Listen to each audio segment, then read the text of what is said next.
UAE താമസ കുടിയേറ്റകാര്യ വകുപ്പ്, Dubai GDRFA തുടങ്ങിയവയുടെ പേരിലാണ് നിരവധി പേർക്ക് വ്യാജ സന്ദേശം ലഭിച്ചത്.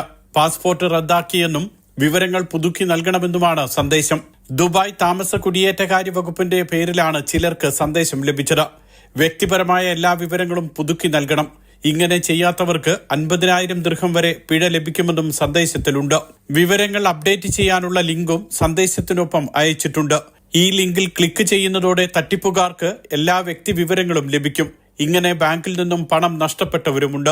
ഇത്തരത്തിലുള്ള സന്ദേശം GDRFയോ ICPയോ അയക്കുന്നില്ലെന്ന് federal authority for identity, citizenship, customs and port security അറിയിച്ചു. ഓൺലൈൻ ഉപയോഗിച്ച് തട്ടിപ്പ് നടത്താനുള്ള എല്ലാ സാധ്യതകളും ക്രിമിനലുകൾ പരിശോധിക്കുന്നുണ്ടെന്നും ജാഗ്രത പാലിക്കണമെന്നും ICP വ്യക്തമാക്കി. ഓൺലൈൻ ലിങ്കിൽ ക്ലിക്ക് ചെയ്യരുതെന്നും സംശയം തോന്നിയാൽ GDRFA ICP ഓഫീസുകളുമായി ബന്ധപ്പെടണമെന്നും അധികൃതർ നിർദ്ദേശിച്ചു. Mathrubhumi news, Dubai.